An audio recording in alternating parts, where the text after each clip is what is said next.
As you get better and better at meditating, the capacity for bypassing, I think, increases. I'm saying this from personal experience. And so you're sitting in meditation, and some other part of the mind is like, I want to go watch TV. Another part of the mind's like, I want to have sex. How do you deal with all those different parts of the mind in meditation? You let them go. That's really good advice for waking up. But for cleaning up, we have to dialogue with those parts of the mind. We have to engage them. You'll always have that one person or two people who are like actually critical of the teacher. Like they're actually like annoying. Well, what about this? And what about this? And like really challenging the teacher. And usually what happens is the same thing that happens in our minds is we push that person out.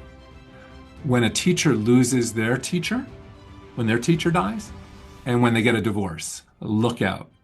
There's trouble coming.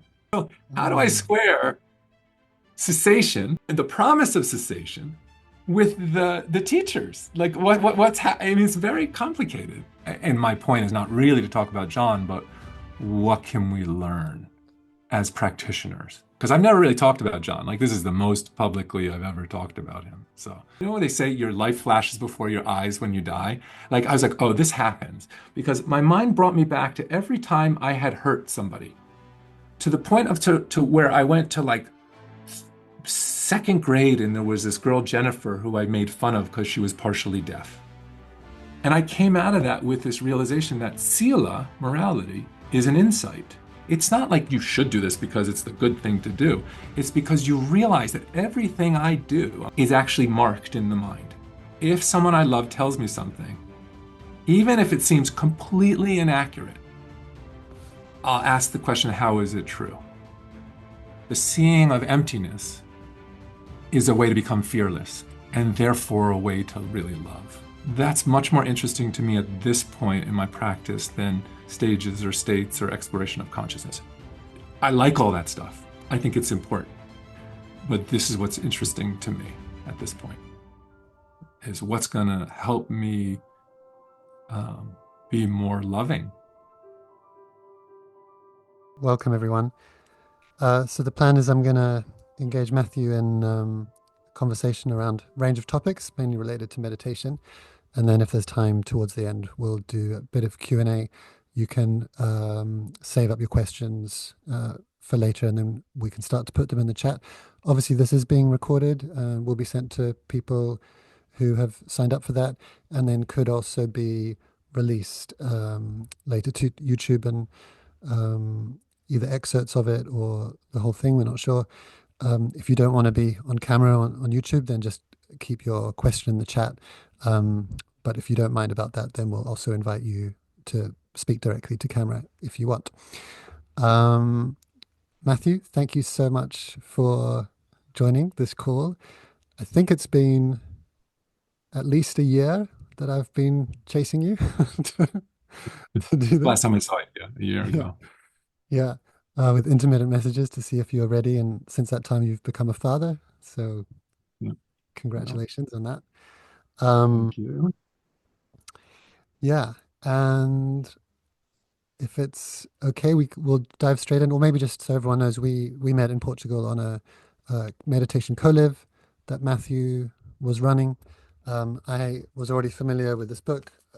It's maybe safe to assume that a lot of you are at least familiar with it, if not having read it. Perhaps you could put in the chat as well your familiarity or exposure to the book.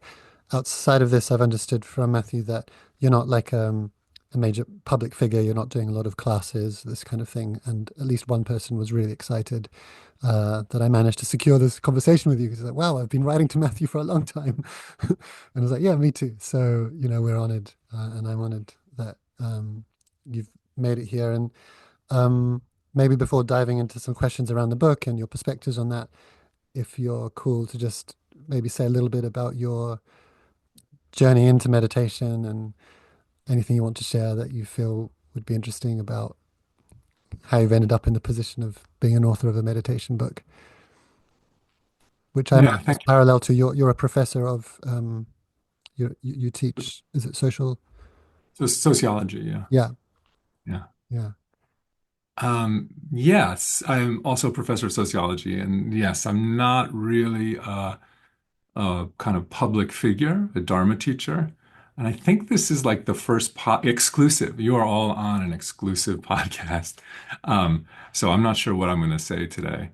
Um, but I'm excited. Because, just to have a dialogue with you, and anybody else who has a question. I'm happy to engage because I find that often I don't know what I'm going to say until I'm in dialogue with somebody. And so exploring this topic, yeah, I'm excited to see where it goes because I don't know where it's going to go.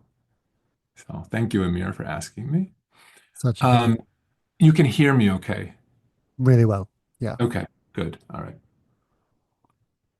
So what the first question was about like how I got into meditation. Was that correct? Yeah. Like is it something you were doing already at a young age, or did you grow up in a family where that was a thing, or? No. Yeah. So just to make it brief, I'm sure it's similar to probably most people here. It's got a kind of standard, um, people who are into meditation usually at some point are seekers, like they're seeking something. So I had that seeker orientation from a very young age. Um, which included meditation, specifically like in high school. And I don't want to get into all the details because I don't know how relevant that is, but seeking high school, psychedelics, seeking and psychedelics, those were also part of the whole experience, of course. There's like a type. I'm like a type, a sociological type.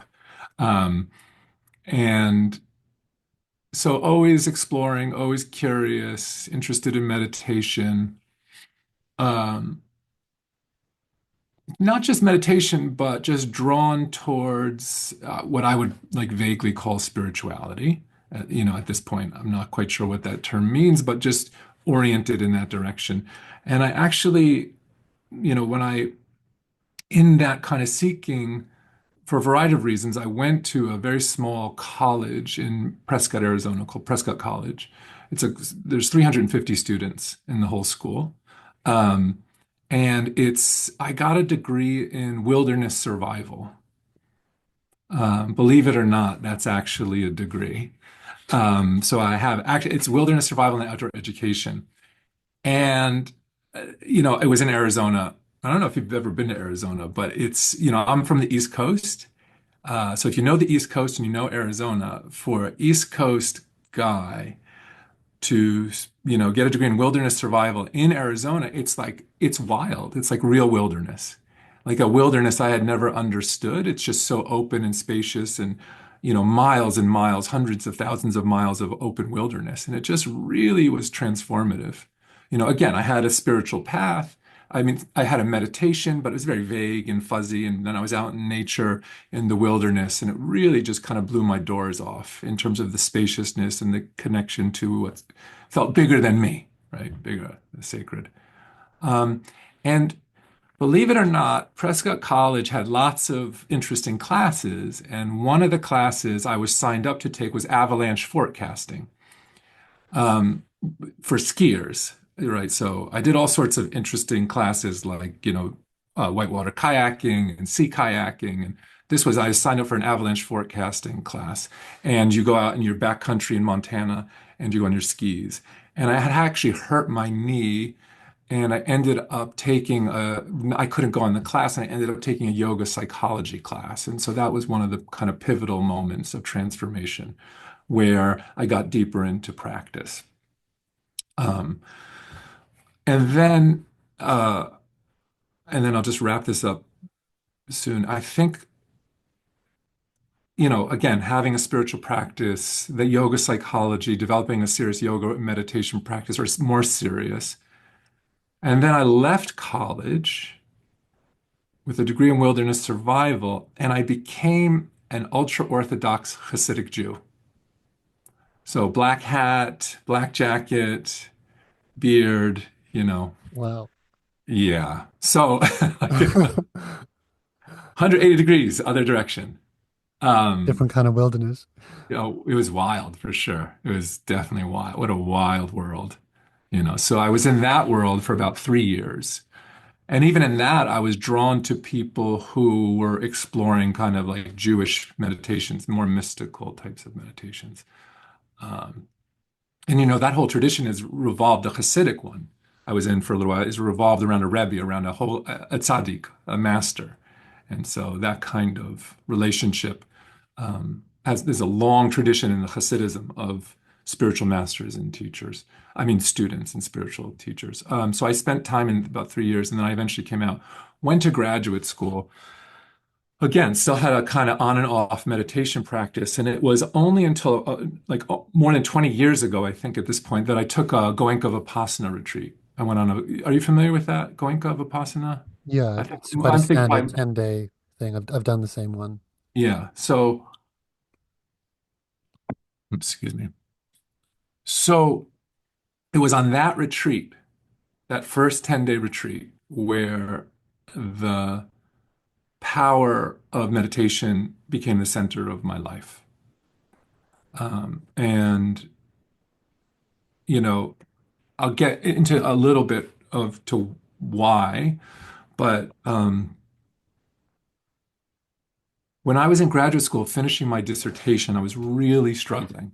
And this is a little bit of a disclosure, but I'm okay with it. It was over 20 years ago, so it's all right.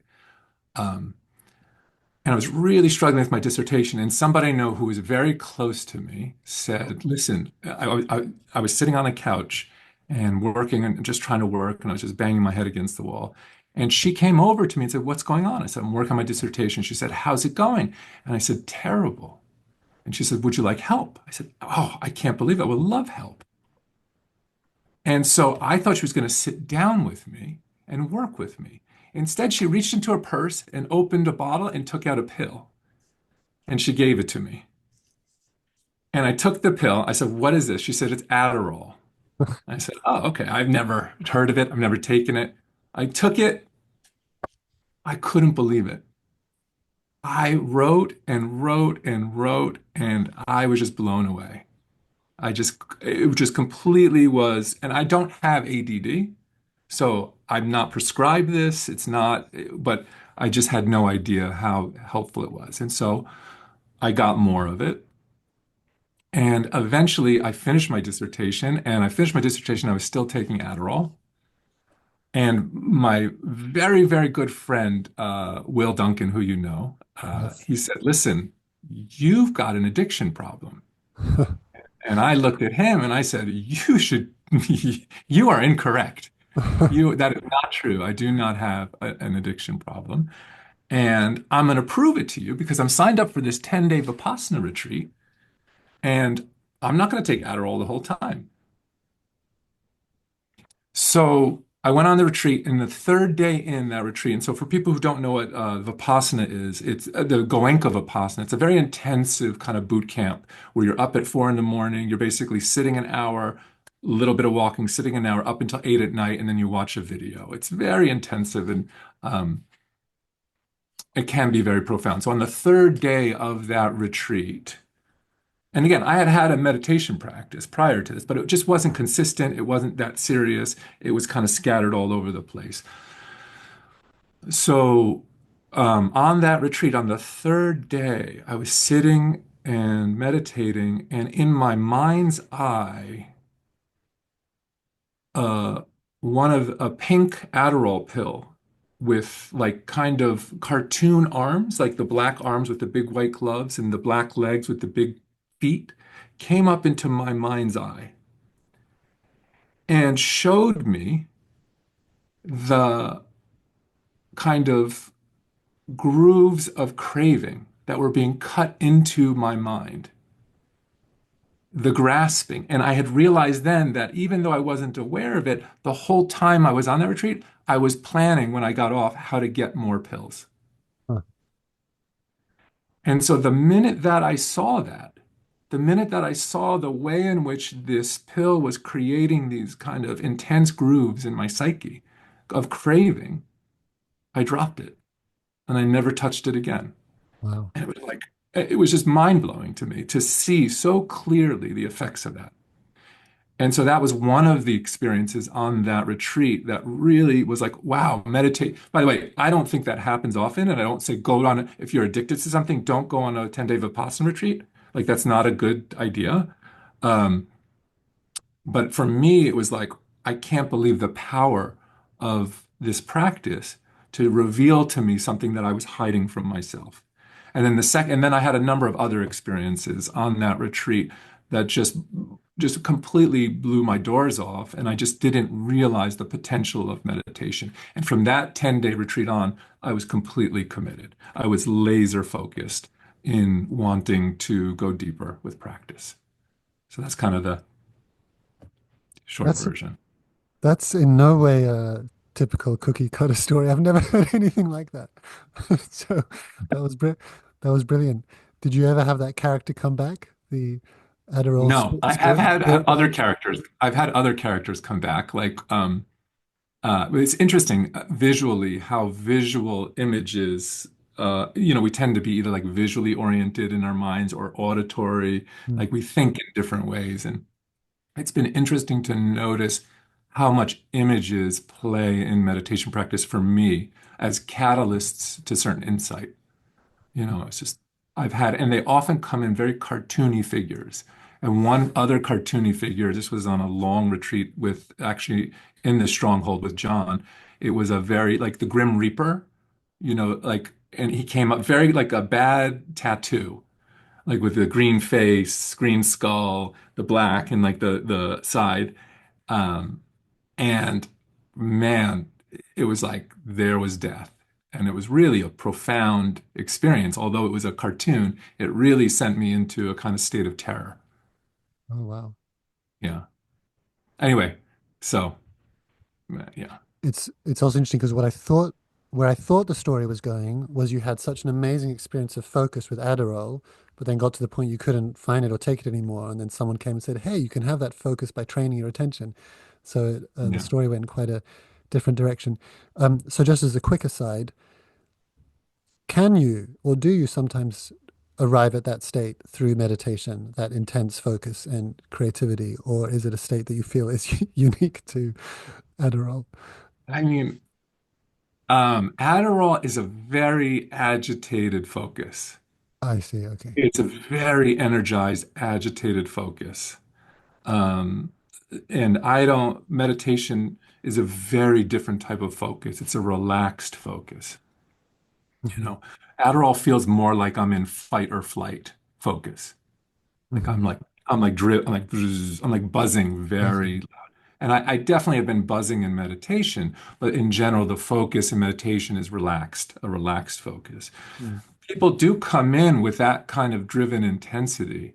And I do think that you can get into that buzzy state of intensive focus, but it leads to burnout, you Right. know. Okay. So it's not Yeah. something you want to recreate anyway. And just No. before we go forward in time, just one small question. So you're in this Hasidic, um, which that's not been my experience, but what I've heard is there's a lot of dancing and a lot of kind of joy. So it's a bit more like maybe what people might know about Sufism or this kind of very joyful orientation. Yeah. Did you have a living tzaddik like guru, or was the lineage oriented towards someone who wasn't with you in living form? No, I was at that point, I had joined a group called Chabad. Oh, And I've heard of Chabad Chabad. is you're familiar with them because they are one of the only Hasidic groups that actually goes out and tries to bring wayward Jews back. So I Mm, was what was called a Baalei Tshuva, a returnee. So they captured me, or I was willingly captured. And at that time, some of you may know, there's a very famous Rabbi, Rebbe Schneerson, and he was the head of Chabad. I'd been in yeshiva, which is basically a school filled with, living with a bunch of Hasidic Chabadniks. And during that time, Rabbi Schneerson died. And there was a big fracture in the community where half of the people believed he was the Messiah and would come back, and the other half said he wasn't the Messiah. So Judaism's a messianic religion, hence Jesus was Jewish. And lots of Jews are just like, he just wasn't the Messiah. But there's a lot of messianic Judaism, and this particular group was focused on this Rebbe, as this living master, as the Messiah. But when he died, the community split in half. And during that turmoil, I decided to leave and get out of the Hasidic group and go to the ultra Orthodox, who do a little bit less of the dancing and singing. And, the Hasidic is very much celebration. I mean, Friday night on Shabbat, we would get really drunk. And, there was often like food fights. I mean, it was, it was all boys, by the way. It was all men, right? And it was just wild. They're like a wild bunch. And so, but then I left that group when that fracture happened Right. and and went to the ultra Orthodox. Now, there's an interesting thing, and then I'll just stop about Judaism, is that anytime someone older than you walked into the room, you had to stand up. You'd have to go. And the reason is that because that person is considered closer to the revelation at Sinai 4,000 some odd years ago. Oh, I see. So everybody who was older than you was already kind of a teacher to you, and certainly the rabbis were considered teachers to you. So A- and just because I wonder if it will inform your perspective on future teachers in this story, did you meet what was his name? Rabbi Rabbi Schneerson? No, Schneerson? No, okay. I never But met him was in person. He was so big. He was surrounded by thousands and thousands worldwide followers. It would be like seeing the Dalai Lama. uh-huh. He was like at that level. Yeah. Wow. Okay, amazing. And so it was the turmoil within the community and like not feeling that you were enjoying that rather than a huge kind of existential break with the faith or No, I didn't have a big existential break with the faith. No, Mhm. it was just really, it was just the particulars of that community were getting a little bit too much for me, and but I was still very curious about the study of Talmud. That was what was really keeping me in there.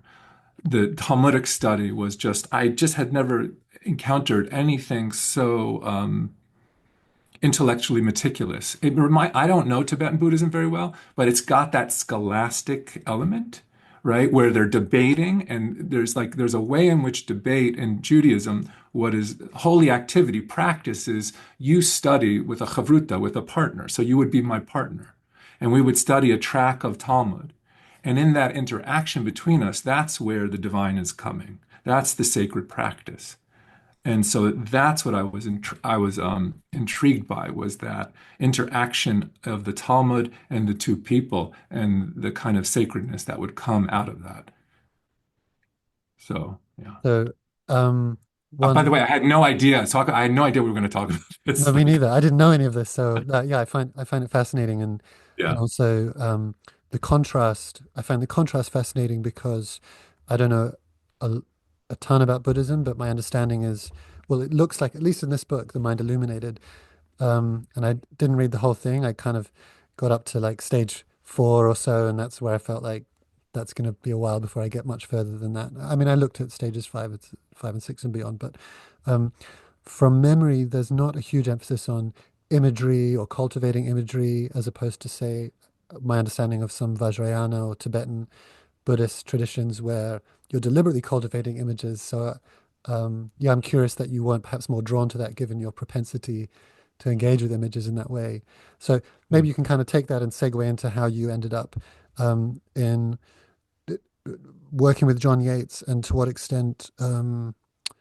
Yeah, I don't actually know. Is it like a Theravada tradition? Maybe you could say a few words about the tradition that John and this body of work sat within, and yeah, anything you want to share yes. about So I met John through Will Duncan. And he said, "You got to meet this guy." Because I was in Zen groups. I was all over the place searching for a teacher. And I had met some great teachers. And he's like, you got to meet this guy, John. And so I did a retreat with John. He was out in Arizona in Cochise Stronghold. And I did a 5-day retreat with him, or five, maybe a week long or a 10-day. I don't remember, and I got his instruction. And I was like, I have never had instruction like this before. I was blown away. I was like, I can't believe it was actually, now that I think about it, it's almost Talmudic, right? It was almost that meticulousness that I had longed, that I'd loved in the yeshiva, was now given to me in meditation, in a world where, meditation instructions are very sparse.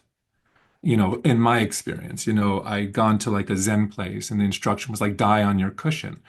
And I don't know what does that even mean? I'm just sitting there and or follow your breath. When you can't follow your breath, come back. And I had met John and we were sitting and I was just alone. He was just basically this guy out in the desert with his wife, with a very small group of students. Um, and it was just the meticulousness of his instruction that I was so intrigued by. And from that first retreat, it was after that retreat, I said, he had said, listen, I'm working on a book. I know you're a professor, and we just were talking, and we just hit it off. And he says, would you be willing to help me? And I said, absolutely. And that was like the beginning of the collaboration that I was just trying to remember yesterday. The book took I think it took about 7 years to write of consistent work. Wow. Yeah. And, So and so what yeah. would a typical, um, would you meet in person? Would he send you drafts to review? Was it like a daily We thing? we it was because I'm a professor, I was able to have large chunks of time off to work with him. So I would spend months out in the stronghold. So when I say the stronghold, it's out in Arizona, it's where John lived. Um, I would spend winters out there, a month in the winter, and then usually the summers, and then I would take a sabbatical, and I think I lived out there for like a year or something. It's hard to remember, maybe not a year, but like 6 months. And so usually a lot of the work was done side by side. We were sitting next to each other, just working, exchanging drafts, talking, working, exchanging drafts, talking. Um, I should also say during those years, so I think I knew John for a total of maybe 10 years, but the book took about 7 years. Um, John was also very, very sick when I met him. He had undiagnosed Lyme's disease. Are you familiar with Lyme's disease? No. So Lyme's disease you get from a tick, and Yes, yeah, I've heard of this. Yeah. it's a little microorganism inside the tick that invades your system. And so they don't actually have Lyme's disease in Arizona. So when John got it, and if it goes undiagnosed, it can get into your nervous system. It can just proliferate. And what had happened is he basically thought he had Parkinson's because he had all the tremors. Um, and he saw all these doctors, and none of the doctors diagnosed him correctly because they weren't familiar with Lyme's disease. And he went to an acupuncturist, uh, a Chinese acupuncturist, and she looked at him and looked at his tongue and said, "You don't have Parkinson's." And her English wasn't very good. She said, "You have bugs. You have bugs." And he's like, "Bugs? What are you talking about, bugs?" And then he deduced from that what he had was undiagnosed Lyme's disease, which mimics Parkinson's. So I knew John probably from the day I met him till, well, he got better eventually, but he was on death's door multiple times. I mean, he was so sick for the years that I knew him. And that's a good stretch of time. That's like Yeah. 8 years and then he got some colon cancer, and then he got some lung cancer, and then eventually brain. So he was pretty sick the years that I knew him. Yeah. Wow. And did that mean lots of time off for him, or w- was it inspiring in some way how he was able to navigate that based, I guess what my question is, was it purely the specificity of his instruction that was inspiring, No, or he was when his Dharma talks were amazing. Like when he would have the small group of us come out, and um, I was just so inspired by his Dharma talks. And the name of the group was Dharma Treasures. And at some point, I remember sitting in the yurt because it was just a little yurt that we used to have the meetings in, and just realizing that, like, oh, he is the Dharma treasure. He is actually a treasure. And like that's how deeply I felt connected to him, um, and how dedicated I was to him. I was also dedicated to him to a degree that was potentially detrimental to my own getting tenure. So I was also on the tenure track as a professor, and a meditation book isn't gonna pass. Like it's fine if you do that, but that's not adding to the discipline of sociology. So it was a real risk to actually spend all those years working with him to my career, but potentially not get tenure. Mhm. Um, so that was, and then when the book was finally done, so to answer your question, we got rejected by a lot of publishers. Well, at least two of the major Buddhist publishers rejected us. Wisdom, and then what's the other one? Tricycle or something? Or, It was connected to tricycle. Well, it's an S. Someone will know the name of it. if anyone Um, knows, you can put it in the chat. Shambhala, yeah, Yeah. yeah, Dominic did, yeah, Shambhala. So, and they just rejected it because they didn't know this is, I'm actually answering your question. They didn't really know how to make sense of it because it wasn't within a singular tradition. It wasn't Theravada, it wasn't Mahayana. It was this kind of mishmash or this conglomeration of a bunch of different traditions. So they really had no place to put it. And so he's like, I want to self-publish. And I'm like, oh no, you can't, we can't. Like, because this already looks bad on my tenure file that it's this meditation book. But now you want it. He's like, yeah, because we're going to self-publish this. I'm like, oh, you gotta be kidding me. It's like, okay, all right. So the first drafts, the first year or two was self-published and it just took off. And that's when Simon and Schuster picked it up eventually. And so he wasn't very well known before the book. It was the book that drove his um, public reception. Okay. And Yeah. so you've said that you haven't really been a public figure. This is one of the first or the first podcasty type thing you've done. Um, just out of curiosity, did it impact your career in some way? Were there any positive aspects to, okay, you've been part of what's now becoming quite a successful book? There weren't any career impacts because I did my other work. Like I did my other work simultaneously. Hmm. So I wasn't just relying on this book for my career. Hmm. Um,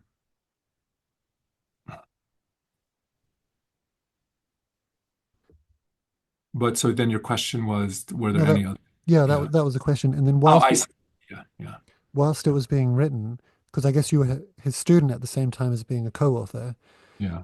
um, and you were taking on the practices, I imagine. Mhm. Yeah, So for with it, sure. I imagine there were like retreats and sits Yeah. Oh, together. yeah. And, Yes, yes. yeah. So retreats, regular retreats, from, week long, 2 week long, 3 week long, 4 week long retreats, consistent every year, working with the material, practicing, talking, writing, retreats. I mean, it was like between my job and that's what I did. Uh-huh. That was like we were together. And then when I was out at school, we were working remotely back and forth.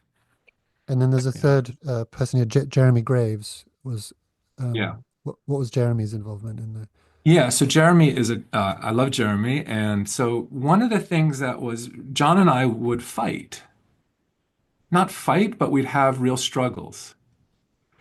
Um, and by the way, when I say John, people know him as Chuladasa. I know him as John, so that's just why I just am used to calling him John. Um, so we would have really intensive arguments, not arguments, but just, I mean, we were both stubborn. And so we hired this woman to be an editor, and John very quickly dispatched of her because he's very particular. He was very particular. Like you had to tolerate a particular, because he was so, like, this is John's legacy, right? He has a particular vision for this legacy. And so the person who's going to work with him has to be able to work with his personality. So we were just in this pretty big argument. And when I say argument, just It's just like it wasn't moving. And I thought Jeremy has a degree in creative writing and poetry. He was one of John's dedicated students. And I think this was maybe, I don't know how many years into the process we were. We were years into the process. And I was like, why don't we ask Jeremy to come in? Because you know him and he will be an excellent resource for us. And he was amazing. He could navigate John and me very well. He could smooth things out. He was just, and he has his own brilliance that he added to the mix that really made the book what it is.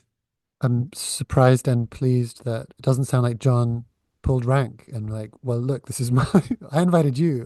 This is what I think. So it Now, sounds like well, you, that's interesting, right? Like, why it really is his book, right?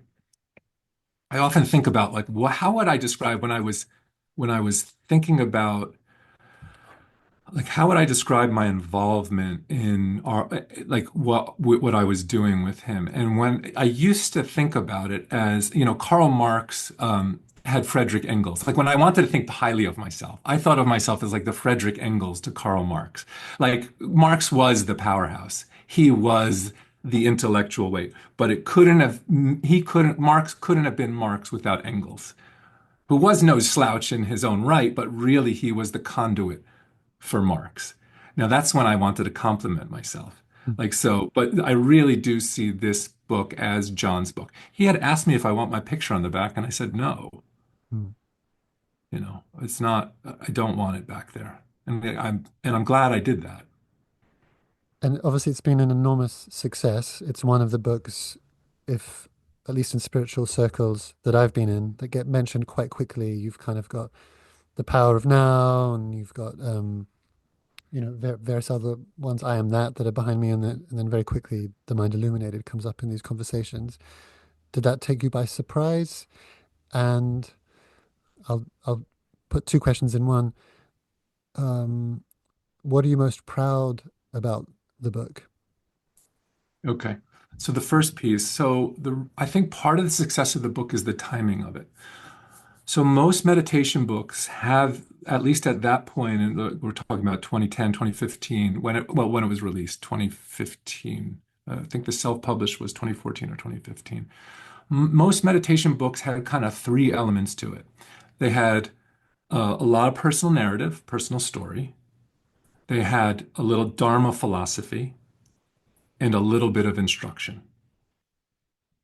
We kind of flipped the script and made it almost all instruction and very little stories. There's like one story, I think, in there about John and flies or something, swatting some flies. And some philosophy, but always in service of the instruction. So I think part of the success was that there was nothing like it at the time on the market. It was like people were hungry for a clear manual that focused on instruction rather than, by the way, I'm not knocking those books. Those books are beautiful. They're inspiring. They're important. But I think part of the success was that there was nothing like it on the market at the time. So, um, and the success is very surprising because like this is not a book I would like give to my parents to read. Well, I did. They didn't read it. I mean, this is like I describe it as a car manual. It's not like you're going to sit down and read a car manual. But when your injector breaks or your fuel injection system breaks, you're happy there's a section on fuel injectors and you're going to read it. But very few people that I know actually sit down and read the book cover to cover. So I was pretty surprised at the success of the book, even with what I said, because it's not like I thought it's a very niche audience, very niche, serious practitioners, but its success was like so. Its success, I mean, and again, we were rejected by Wisdom, we were rejected by Shambhala, we were rejected by those major publishing. So I was like, okay, we're going to be a little niche, and that's okay. Because I believed in what was it was. So Yeah, and I'm sure my response to the book is relatively typical. One of the things I appreciated was first the detail. Um, yeah, I'm I'm sure I'm not alone. I'm sure there's many people like me who hadn't found a meditation instructor in person that inspired me the way you had been lucky to find someone who inspired you so much. So I'm kind of bumbling around with, yeah, bits of information here, a YouTube video there, Yeah. often contradictory advice. Um, and suddenly this book comes along that makes sense of all the contradictions and recognizes, oh, okay, there's different stages to developing your attention. And what's Yeah. useful at one moment might be the reverse of what you want to do at another time. And then it gets very clear about how to assess where you are, Yeah. self-assess to a certain extent, and then what you might do. And then being someone who developed a big interest in this world through, I guess, testimonies, you could call it, like Eckhart Tolle's and this kind of thing, which really go into the idea is not to be thinking and thought is always the Ah, enemy and all this kind of thing. So it was just very liberating, the chapters where you can use thought as a support and you can use that skillfully to develop your attention, and you're not necessarily just going to have perfect enlightened presence um, just by willing it. So Uh, yeah, and I don't know how much interaction you've had with other people that have read the book. I know there's a very large Reddit community. I don't know to yeah. what extent you read that or other people. Yeah, how familiar are you with how the book has been received and how people um, have responded to it in their lives, but also in their practice?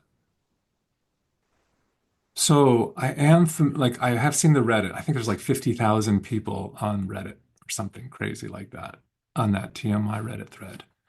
I don't spend much time on it. Um, I do one-on-one meditation teaching with people, and I do like every once in a while I'll do like a co-live or I'll do a small group. Um,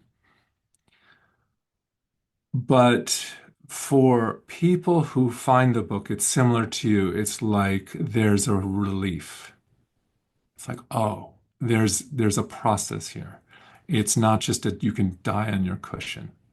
Oh, there's a reason you bring your breath back gently. Everybody says, bring your attention back gently to the breath. Well, why? Right? And then people realize why. They're like, oh, right? Because they're judging every time they bring back from mind wandering. They're saying, but they're gently bringing it back, but there's that judgment. And then they suddenly understand, well, why do you do that? Well, you do it to train the mind. It's like a relief. So you see people come in, people have been practicing diligently for 20, 30 years who are just like, wow, I've been sitting in subtle dullness for 20 years. I had no idea because I thought there was nothing to do. There was no one to be. There was nowhere to go. And so I've just been spacing out for the last 20 years. And Mm, that's really transformative for people's practice. mm, It's really powerful. And so I can talk more about how I've seen people transformed by that practice. And I will say this saying that someone said to me very many years ago, I think in yeshiva, when I was he said, your greatest strength is your greatest weakness. And your greatest weakness is your greatest strength. The greatest strength of that book is also its great weakness. Because what I also see people do is they come in, and no matter how, well, there's a bunch of things that I see that pitfalls, like, well, let me back up before I talk about pitfalls.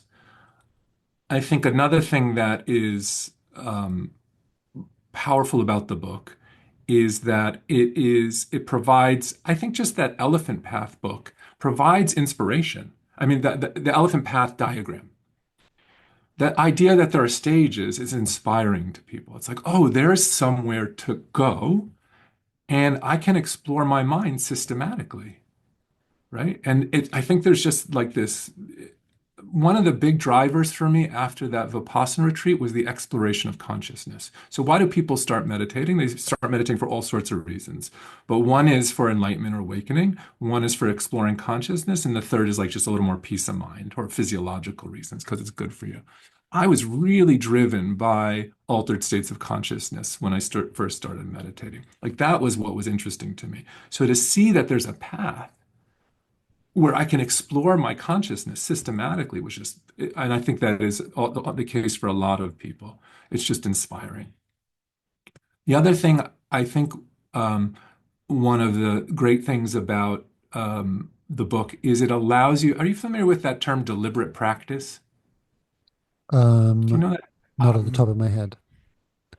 You should check it out. Deliberate practice. I think the academic who really he studied expertise. His name was like Anders Ericsson or something, and he was very interested in expertise. He's still alive, I think. Um, and he coined the phrase or the practice of deliberate practice. And I'm not going to get the whole details of it, but it's the difference. Like I could go out onto play guitar or onto the golf course and swing all day, 6 hours a day, and I'm still not going to be Tiger Woods, right?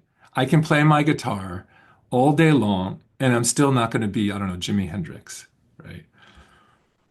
And what he discovered is because people are practicing in a very deliberate way. And it has these certain ingredients, and you can break down the problem, you can try new strategies, you get automatic feedback. And so the other thing I think about TMI, why that stage-based approach is so useful, is because it allows people to practice in this deliberate way. And then they see results rather than, in a sense, like the guy who's going out and swinging clubs all day, but not getting any better. But I'm like, I'm practicing all day. Um, you know, he's not he's not deliberately practicing and so not progressing. So people are sitting on the cushion without that deliberate practice. And so they're not really progressing. And so the last thing I'll say that I think why TMI is inspiring to people or useful is that the first four stages, or the whole thing really, it provides a kind of meditative musculature. And what I mean by that is no matter what practice you do, whether you do shikantaza or mahamudra or visualization or recitation, you and I are going to come across the same obstacles regardless. We're going to mind wander, we're going to get drowsy, we're going to forget, we're going to have distractions, right? It's all going to be there.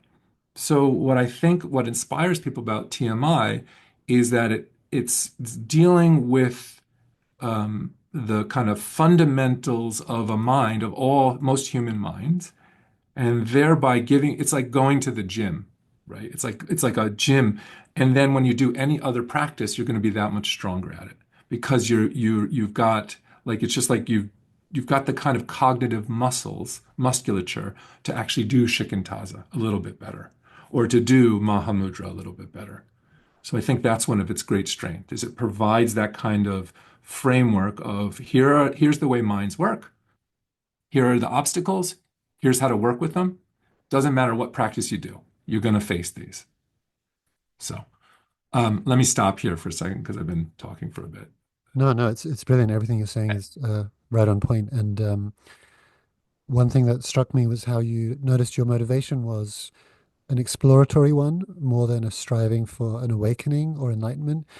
Um, John Yates or Culadasa, again, it's been a couple of years since I read the book, but from memory, he does talk about it as the ultimate goal, something to aspire to. Did it at some point become interesting to you, or is it interesting to you now? Is it something that you perceive as okay, it's once in a generation or once in 1,000 years, or it's like no, this is like a cognitive event that everyday people can achieve through, if they're lucky, through dedicated um, action. Yeah, your general thoughts on awakening or enlightenment, however you understand that term. Yeah, that's a huge topic. Yeah. Like that's a huge, yeah, that's a huge topic. Um, and let me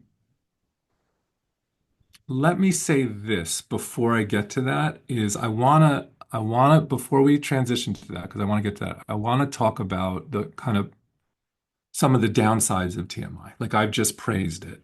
Hmm. I want because I see that, and then we'll get to the awakening question. Brilliant. Some of the downsides that I see consistently is number one, I would say kind of this mistake, the map is not the land.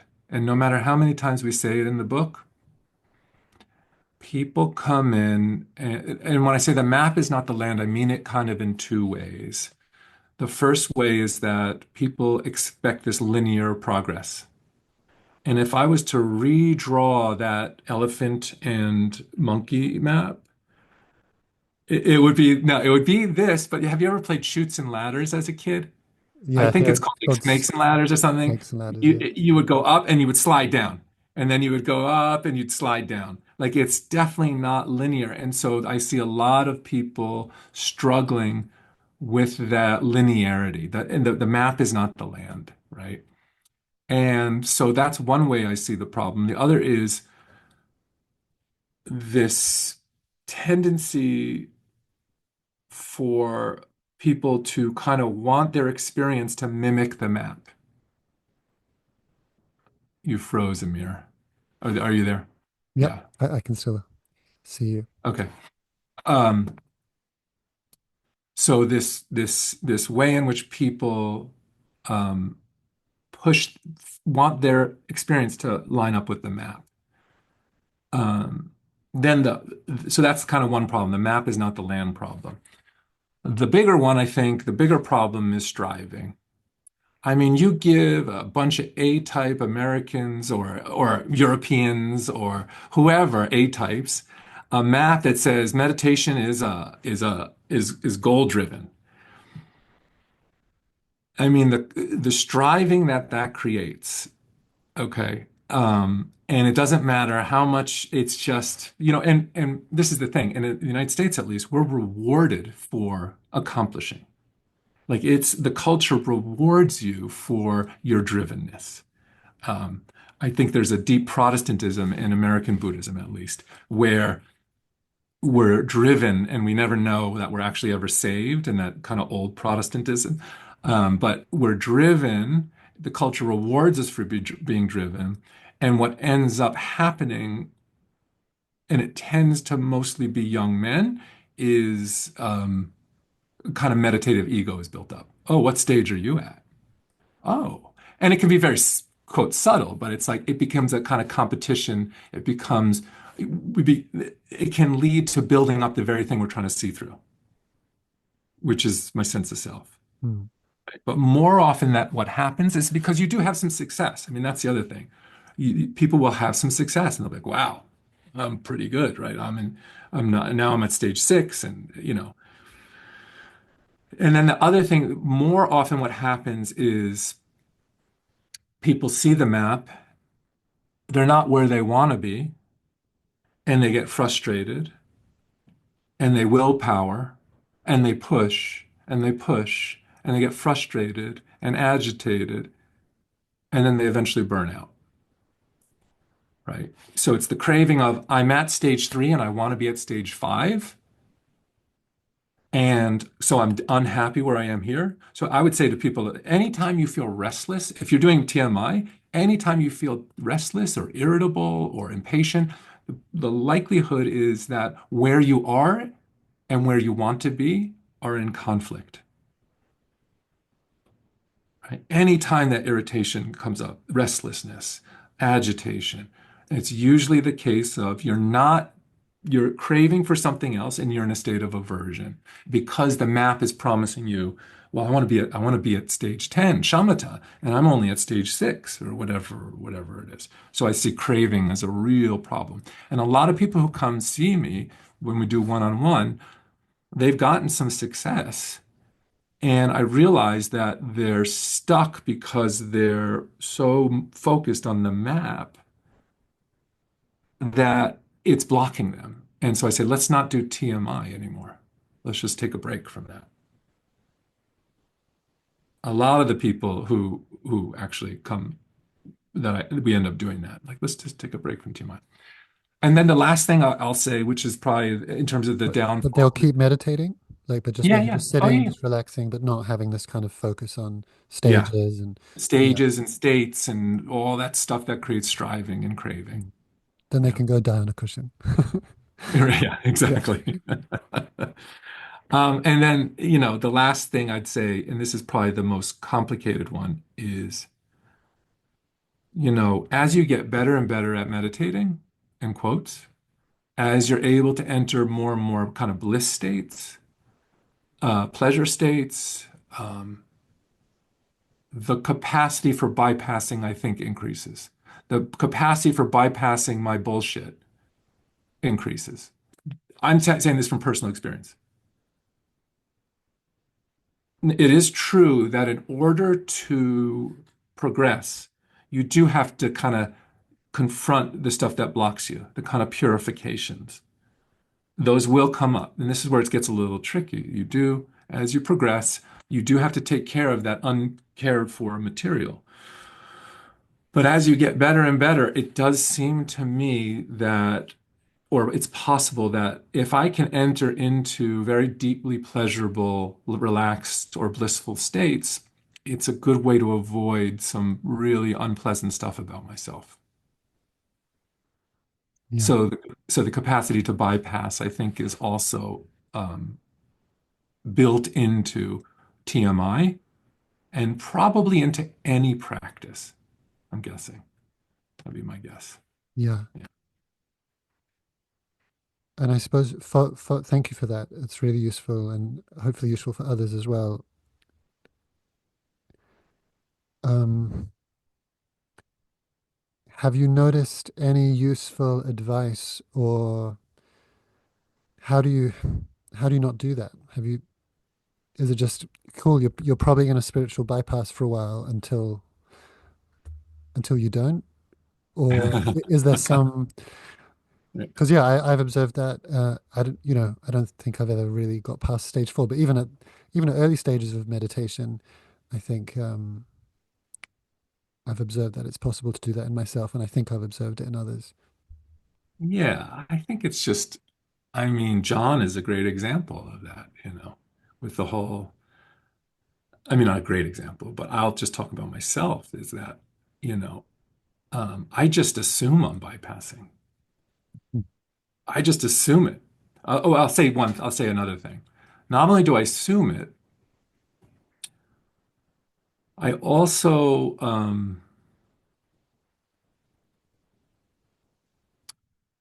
I listen to other people who I respect and love. And if they're telling me something like, Will, you're addicted. I didn't listen to him. Right? But if, you know, we are relational creatures, like I have my eyes, I can't see myself. When I hear myself, I sound strange. If I ever listen to this podcast, I'm like, that's what I sound like. When I touch myself, it doesn't feel as good as if somebody else touches me. So we're built for others. Mm. We can't see ourselves. So in meditation, it's a very solitary activity. And a lot of the wounds that I have are interpersonal. And so my practice at this point is, well, one of my is a relational practice is like if someone I love tells me something, even if it seems completely inaccurate, I'll ask the question, how is it true? So, if my wife says, you are being so defensive right now, and I'll say, I am not, right? And that's an impossible, by the way, you're being defensive, right? Like, but the question always comes back to how is it true? Mm. How, like, as a way not to bypass, as a way to use the other person as a mirror to see myself. Meditation is a way to see ourselves. It's to know our hearts and to know our minds. But it's one way, and I think that for me to number one, assume I'm bypassing, and number two, if people are telling in my life are telling me something, I should probably reflect on it and listen, and especially people closest to me. And so that my practice is how is it true? How is it true? Even though it doesn't feel like it. It can't be true. I am not being defensive right now. So that's kind of the way I'm working with it now. And it's not easy. It's not easy. And the promise of meditation is that, like, you know, we won't, those shadows will be resolved. I Mm. don't think it is. Yeah. And so one of the things that I was hoping to speak about sensitively is, and I don't actually know many of the details. I just know that there was um, some, I don't know if scandal's too strong a word, but there were some events with John where people were unhappy with either what he was doing or what he was communicating.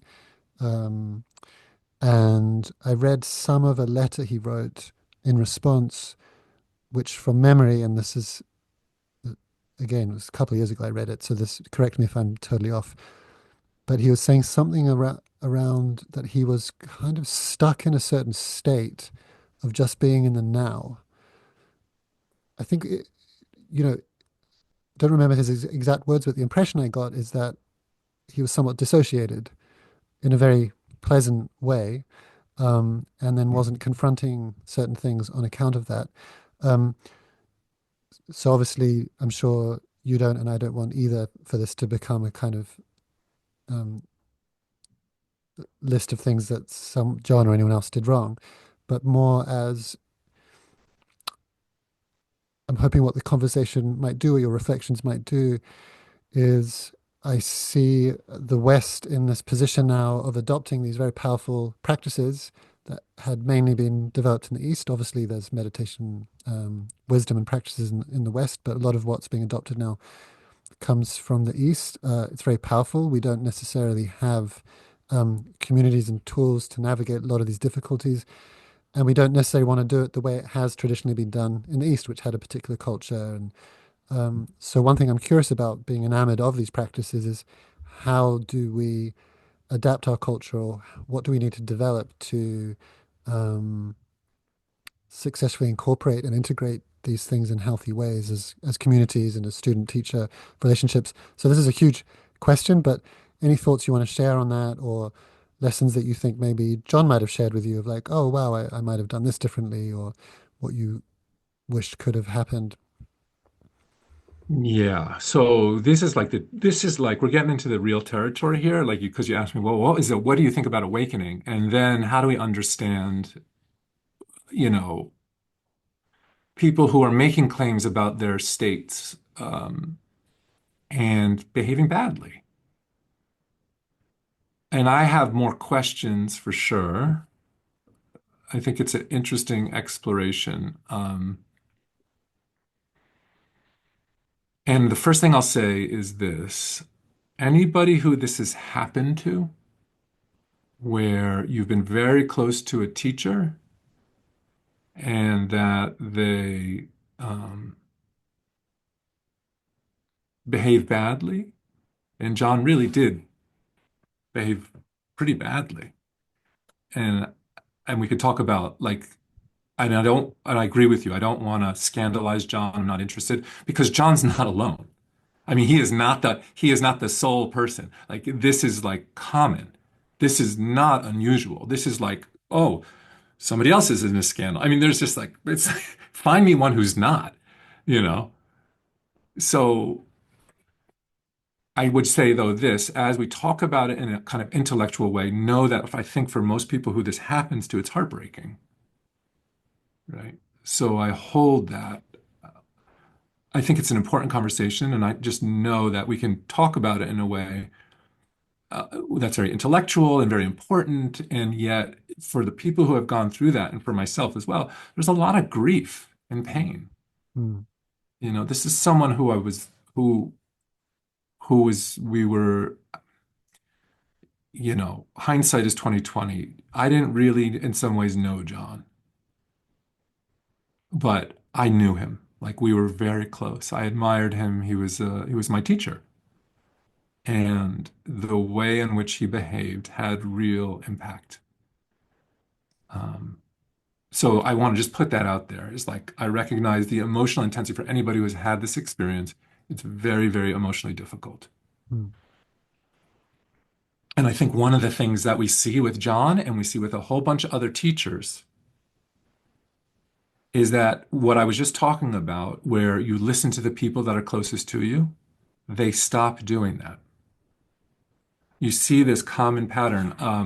Uh, there, there's a guy named Darren who runs a yoga place in Tucson, and I've heard him say, or not him, but through Will again, is when a teacher loses their teacher, when their teacher dies, and when they get a divorce, look out, there's trouble coming. Okay. When we stop listening to what other people are telling us, and you see this over and over. You see it in communities, you see it around teachers. When a group of students who like all, and this is what happened with us, all of his closest students, including his wife, were telling him something, and he dismissed it, and he got a bunch of other students who told him something different, what he wanted to hear. You see that all the time, all the time. And as a sociologist, sorry to interrupt, I'm just curious, to what extent is this just okay, there's a certain kind of power and cachet of being a teacher and people listening to you, and if I could only pick friends who just adored me at every moment, I Yeah. probably would. I just don't have the, without even consciously doing it, I'd just gravitate to people who make me feel good consistently. To Yeah. what extent is this unique? Are there some problems here or issues that are unique to the meditation world?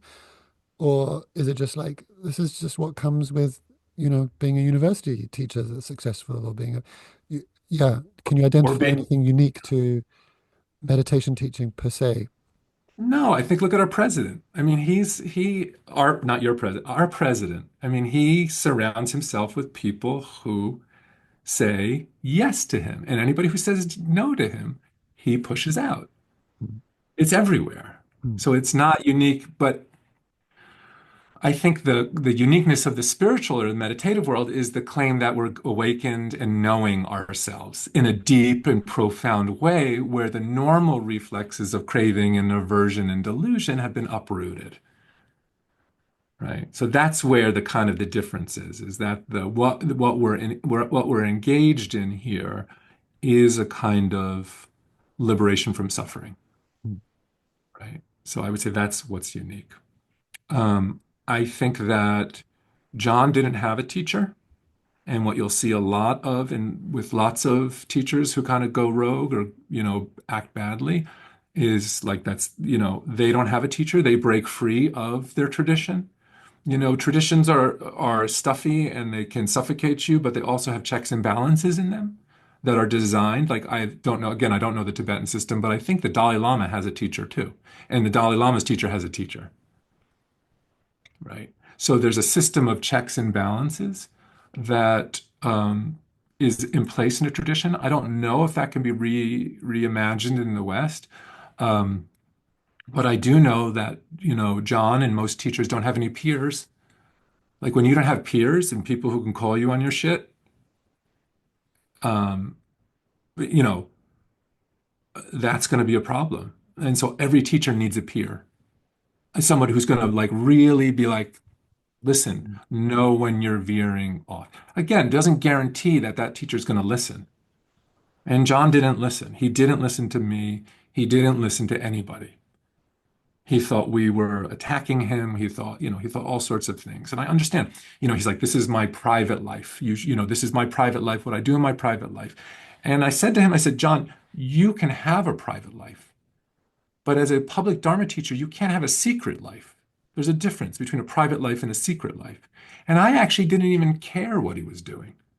It didn't even bother me that much. It was problematic. All I wanted him to do was to not have this secret when you're teaching about morality and sila, to just tell people. He would still have a big following, right? He would still just be honest with what was actually going on. And, he didn't listen to me. He didn't listen to the board. He didn't listen to the people who have been with him for years. And he didn't have a peer who was going to call him out on his shit. And I see that as a common thread as well, right? It's very common without the peers because you're powerful. People are, like you're saying, adoring you. So why am I going to listen to the people who are making me feel bad? mm. You know? A good model that we could maybe try and adopt is, and I'm sure it's not perfect, and I know lots of problems can still occur, but in the therapy world, it's very common for people to have a supervisor, and everyone has a supervisor. It's not a pyramid with someone at the top who supervises everyone, as far as I understand. Um, and if that just becomes common as a culture, perhaps um, it moves in the right direction. I do wonder, because I don't know, again, I don't want this to be gossip, but at the same time, sometimes what people imagine, if you just hear someone acted badly, is worse than what was actually happening. So this is totally up to you. do you want to say anything about what the bad behavior was? Uh, Oh, yeah, I mean that's fine. I mean, you can see the Dharma Treasures Board, which I was on, wrote a letter to what the behavior was, and it was Yeah. like, see, it would listen. It's sex, drugs, and rock and roll. It's the same old, same old. Ain't nothing new there. Hmm. Sex and drugs. I don't know about how much rock and roll there was, but you know, um, it was interesting. I think that, and this is again, this isn't unique to John at all. It's not, it's like, and now, um, he was not having sex with students, which I know a lot of teachers do, right? So that's great. That's really important. I think it's got to be so damaging. Well, I don't know if you've ever seen the documentary Holy Hell. No. You should see it. You Okay. should see it. Okay, there's some great document. I mean, it's so good. And it's so, but I'm not going to ruin it for you, but Okay. it's like that was like, it was, it's like sick. Like that's the degree. So John wasn't like engaged in some like that level, but he was just acting outside of his vows Mm. about sexual misconduct and, you know, even I don't know, the drugs. I don't know about drugs, but it's just mostly sexual misconduct. There were some questions about finances, and again, for me, it wasn't like, oh, John, you're such a terrible person. It's like, John, you just got to tell people. That's all. Mm. You just got to be honest. And Mm. he refused. That was the main thing. So it's not some big scandal. There's been other, scandals where someone dies or multiple people die. Like we're not talking about that kind Yeah. of level. Yeah. But it was like if you're a public Dharma teacher teaching morality, sila, and you're not living by what you're teaching, you know, people have to know so they can make a choice, so students can make a choice. Mm. I don't need to, a lot of people who were, I think, criticizing the board is like, you guys are so puritanical. It's like, we're not puritanical. John can do what he wants, but he is a public Dharma teacher. And so he needs to tell people so they can make an informed decision. Mm. That's it. So, yeah. Especially, I suppose, in the context of one of the things on the flyer for meditation, the promise is that it will, over time, induce more moral behavior, kind of as one of the benefits that's meant to come along. Are you familiar with Jeffrey Martin? Have I mentioned him as a Yeah, yeah, researcher to yeah, you? Yeah. yeah, yeah. What, so he did a lot of research on um, people who were recognized as having had some kind of accomplishment, awakening, or whatever the term would be in their own community by members of that community. And he was one of the things I found liberating about his research was, yeah, I'm pretty sure that whole thing is a myth. People can have very, what seem to be genuine, strong changes in their subjective experience of reality where their suffering is much less than for a normal person. But that doesn't seem to correlate with huge shifts in moral behavior as far as he could tell. And I found that useful, just like, okay, I don't have to, I'm not waiting to turn into a saint by doing this work. It won't happen automatically. Yeah. But do you think some of the work, do you think this was John's personality or just part of like what humans do when they have a bit more influence and power? Or do you think there's one of the things I found curious about the book, maybe I'll make it a more pointed question, is that the stuff on developing compassion is kind of right at the end and is a relatively small section. So I did wonder if, okay, was there a bit too much weighting in terms of how the practice was done? Um, yeah, any thoughts on that? Yeah, for sure. It's a very cerebral book. It's a very type A book. It's not soft and compassionate. And I think there's a place for that. Um, you know, uh, so would it have helped if John was doing more metta practice or compassion? I don't know. I Hmm. don't know. I mean, again, the other thing that is confusing to me and is still with John at least is he was sick for so many years. Hmm. And so, in a lot of ways, I didn't really know his personhood before he was sick. And in a way, as I thought about what had happened with him with his behavior, well, the first questions that come up is, well, did he have genuine insight? Right. Um, because the claim, and not Jeffrey Martin's claim, but the claim is that insight purifies the mind, and morality is a natural outcome of that purification of insight. You know, like you realize like there's no point. Morality is a natural outflowing of a clear mind. It's like, why would I want to hurt somebody or myself more by acting in a particular way, you know? So, John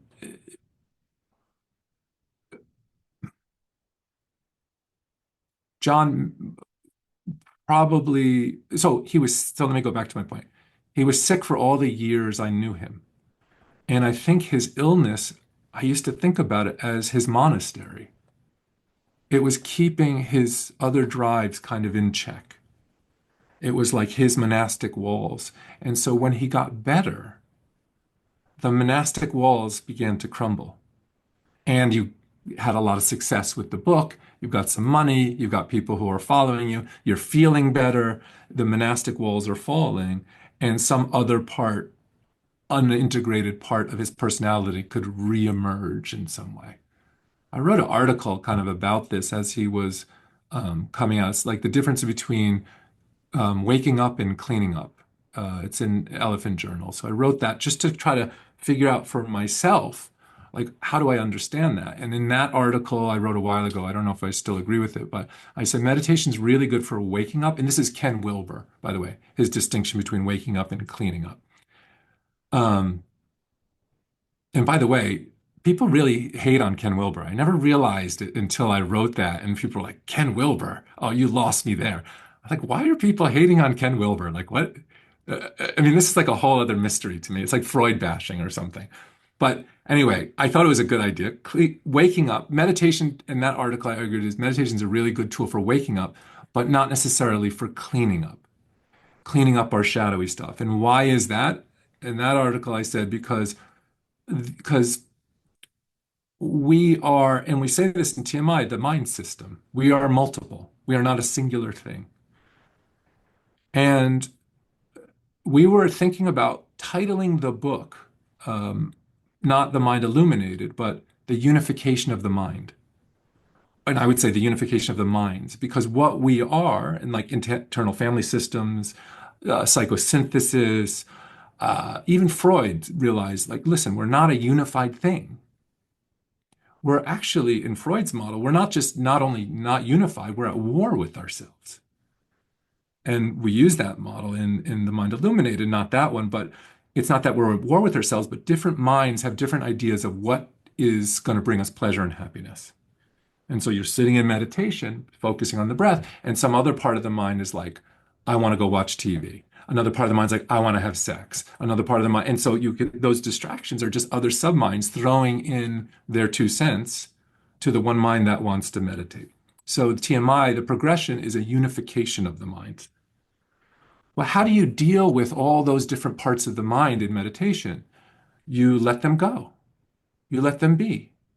You don't engage them. Just let them be there, right? That's really good advice for waking up. But for cleaning up, we have to dialogue with those parts of the mind. We have to engage them. I mean, that was the argument I was making in the article. And so I was trying to figure out, well, there was just these parts of John that emerge in probably all teachers that are, you just let them go. Let those go, right? As opposed to, entering into a dialogue with that part of the mind that says, I want to have sex right now, or whatever it is. So in that article, I was just trying to figure out how someone who was so seemingly so awake, uh, seemingly like taking them at their word, right? I'm going to take them at their word because there's a whole other conversation to say, well, what they experienced wasn't legit. And that's why they behave that way. So I feel like I'm kind of spinning a little bit off here. Am I kind of guide me back if Yeah, well, I'm just happy spinning along with you. It's not a simple linear conversation, and we don't have to arrive at a conclusion. But what I'm hearing you say, it's similar to conclusions that I've drawn again from very limited experience, which is um, I personally, partly because I've had certain experiences that feel like they match what you can read. I'm not claiming like to be a awake being, but I've had phenomenological changes that last for various amounts of time that cause me to believe it's possible to have quite profound changes in one's subjective experience. So I tend to believe someone if they say they're experiencing reality in a way, because I've had glimpses of those experiences, it's demystified it to me, at least personally, to some extent, where it's no longer this, wow, amazing, oh my, that's like incredible. So like, okay, great. Um, and it doesn't necessarily follow that. I trained a little bit in IFS. I'm kind of doing the same thing. We're spinning together, but it's just, I think that's okay. And they're quite critical of people who only meditate in that one way where everything's just letting go. And we do have Mm-hmm. to engage with those parts at some point, how to judge that skillfully to allow the fruits of concentration and meditation to arise. Um, it just seems very, very tricky. And I'm also aware that it's not like scandals are unique. Scandals amongst teachers are unique to the West. And Right. That's right. maybe, and maybe no one's really figured out how to straddle. And I'm also open, like maybe there is a total full awakening at some point that very few people ever reach, where pure-hearted, 100% compassion, no bad behavior is ever possible. Yeah. So, sorry, I'm struggling to guide you back into a linear conversation because I'm spinning out with you. Yeah. Um, The thing is, what I realized just yesterday is we have to be, there's, I'm not saying like waking up is more important than cleaning up or cleaning up is more important than waking up. And I don't know, as Ken Wilber says, these are different developmental trajectories, meaning waking up needs a certain meditative quality and cleaning up needs a certain interpersonal quality, right? Other people because of those wounds. I mean, I'm sure they're entangled. Um, and I realized yesterday, well, you can bypass, right, in meditation and bypassing and just assume you're bypassing. But I also was like, well, what's the opposite of bypassing? Oh, it's indulging. Indulging in my problems, indulging in all of my parts. Like there's this other side where we can slip. Now, I think, my problem is bypassing. It's not indulging, but I do see people who are in therapy for years and years and years, just indulging in this world of parts and trauma. And so on both sides, I think most people who are attracted to meditation, if I could psychoanalyze myself, and are avoidants. They tend to be avoidantly attached, to use a little attachment theory. And so they're not really indulging, they're more likely bypassing, especially if you're drawn to TMI. To go back to, it's a very cerebral book, it's not a heartfelt book. So one of the areas that I struggled with and continue to struggle with is feeling my feelings. Like there's no danger of me indulging, right? Like uh, the danger for me is bypassing those feelings. And so a system like TMI is really good for allowing you to continue to feel good about yourself and avoid those harder things, you know? and given your current views and the challenging experience you had with John, do you still meditate? Oh yeah, I love it Mhm. every day. Never miss it. I mean, it's like asking if I eat now. I absolutely love it. It's a refuge.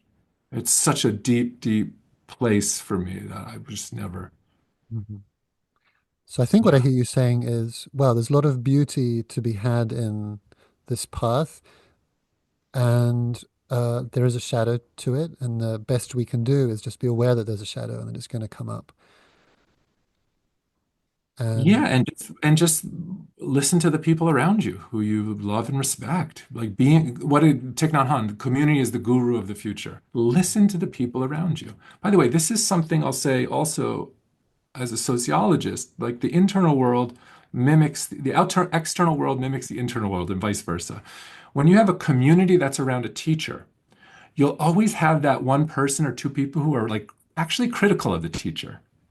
Like they're actually like annoying, like because everybody else is like yes, yes, yes, and then there's like there's annoying people on the side who are like, well, what about this and what about this, and like really challenging the teacher. And usually, what happens is the same thing that happens in our minds is we push that person out, or we try to. In our minds, we can't do it. We do push them out, but in communities as well, you know, there are those annoying people, and those people are really important because they're actually talking about something, they're saying something important. And so, just like inviting all of those parts that are causing trouble in the mind into the campfire of consciousness, so they're not on the edges in the dark, like causing havoc, invite them in.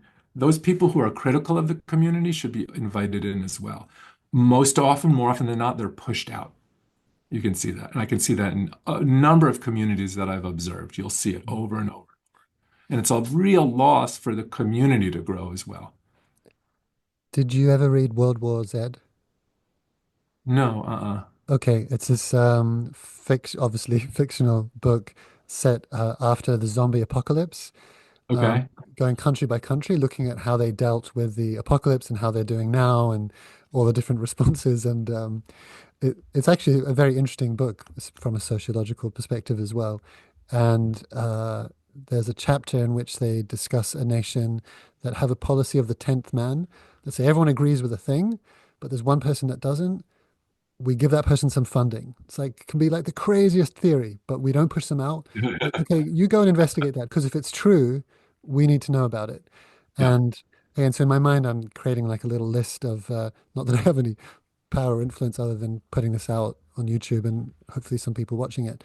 Um, but it sounds like some things that are ideas that are emerging, which in terms of best practice is having peer-to-peer feedback, making sure teachers also have a teacher or supervisor, and doing what we can to make sure the dissenting people that are kind of killing the vibe a little bit because everyone's so enthusiastic and it's also great and they're like, yeah, but what about this? What about that? Making sure they have a special place at the table and I think so. yeah. I think so. I think that's a good start for, you know, protecting something important. Um, Someone asked it in the chat, which is a great question, which I had and I skipped. Is there a part in the book that you would change in hindsight that let's say you didn't have to argue with anyone else, you just had, hey, we're doing the next edition. You're welcome to add anything you want or change anything about the book. Given these experiences, is Yes, I would. I don't know. So I'll say this because I think you intimated at this in one of our previous conversations is that I would say the most important part of that book, I think there's a lot of important parts, but is the first four stages.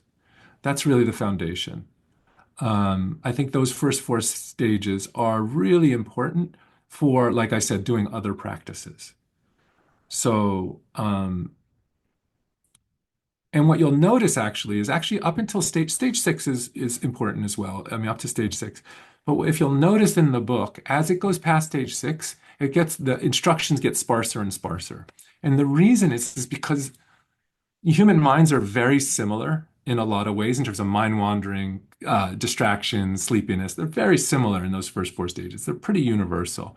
As soon as you get past like stage five, six, up into that range, the individuality of people's minds and experiences is really just much different. So it's much harder to navigate those higher stages. They're going to be much more unique to you. Okay. I don't know if that should have been said a little bit more strongly, like the important stages, because I don't think John saw it that way. I think he saw all the stages as important. I specifically think that there's some deep benefit to the first four stages for people. The other thing I would incorporate is more of the heart.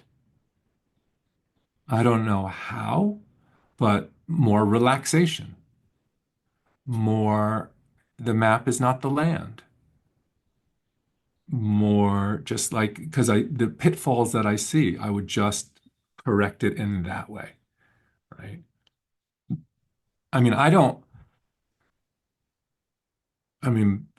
practice really TMI. Like that's not my practice. I mean, it's really a lot of what I'm interested in is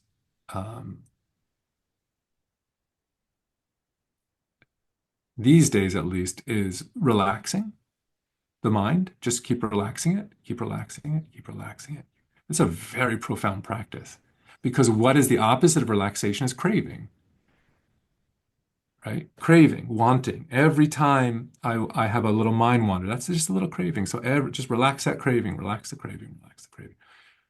And then the other thing, I'm becoming, I think Rob Burbea. Yeah. Yeah. So he's been lately, I've been really into him. I think he's amazing. Like his book, so if people haven't seen it, um, his book, Seeing Ways that of freeze. Seeing, seeing that, right, seeing that freeze, is great. You got to get it. You should check it out. Yeah, I mean, I personally, like, I've always struggled with the kind of um, intellectualization of emptiness, right? Like it gets very cerebral very quickly. And what I love in that book is he really operationalizes it and makes it accessible. But I was listening to one of his podcasts, and just in passing, he said something along the lines of our capacity to give and to love depends on our fearlessness. So, to the degree that I can be fearless is the degree that I can love and to give. And I was thinking about that because a lot of what interests me now is that capacity to love and to give.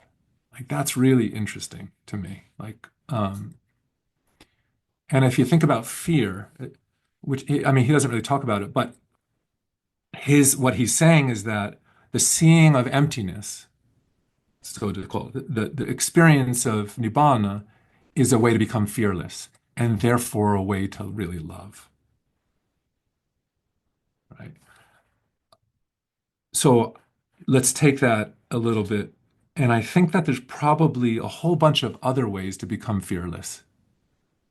I think, I mean, I can imagine that there are, and degrees of fearlessness, right? And capacities to love. So, what is fear? Well, fear, first of all, is a survival instinct. And it's probably the reason our species has been so successful, is because as a species, we've been very fearful. And it's really good to keep us alive, right? Um, it kind of makes your individual life miserable as a sole person, but as a species, it's a great strategy. For me personally, also as someone who's very avoidant of my emotions, to feel my fear is actually really important, right? I think it's like important for me because I'm really good at avoiding. No, I'm not afraid. No, why? Why do I? But then I do hold out this hope that, what is fear? Like spiritually. So I'm talking, so that's like evolutionarily, survival. Psychologically, fear is important. But spiritually, fear is I'm afraid of something happening. I don't want this to happen. I don't want that to happen, right? Fear is all about me and what I want and what I don't want. And so, to the degree that practice helps me let go of that fear, that's really interesting to me.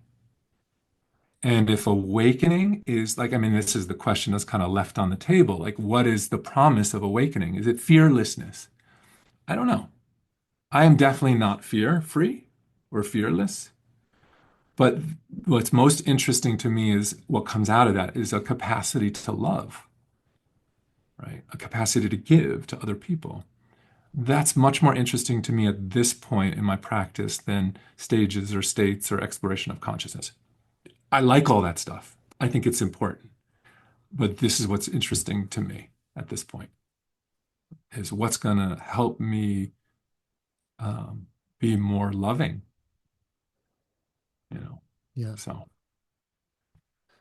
Yeah. And I suppose what could be happening is there's a layer of our behavior that is driven, or at least speaking for myself, there's a layer of my behavior that's driven, at least in part, of fear of what people will think of me and how they'll respond to me. And when that drops away, maybe that opens up a gate to less moral behavior, because at the very least, what people think of me does cause me to act in ways that they like. Um, and then I, I suppose what the mythology, if I've understood it, is that if all the fear really drops away, even any fear for my own self-concern, then what naturally flows from a fearless state is love. Is cessation something that John spoke about, or is in the book, or that you consider to be important? And maybe just briefly, cessation, as far as I understand it, is a very unique state where all experience drops away completely, and there's certain important insights that a meditator can have about self or reality as a consequence. Was that part of, is that on your map? Yeah. Yeah, I don't know. I think it is. I'm trying to remember where in the book it is, but yes, I think John was very much within the Theravada tradition of stream enterer, once returner, non-returner, arhat, and cessation as a catalyst to insight. Meaning, it's not the cessation itself; it's what comes out of the cessation, the fruition that comes out. And I think John would probably he probably put himself at like anagami or something, like non-returner. He considered himself a non-returner. And I think cessation's a really interesting one. Um, I mean, you know Delson, right? Delson Well, not Armstrong. personally, but I've I, seen talks with him. Yeah. yeah, I've done two retreats with him. I really like him. He's a nice guy and I enjoy him. And here's a guy who can voluntarily go into cessation for 5 days on end. I mean, this is unbelievable. Like this is like Michael Jordan.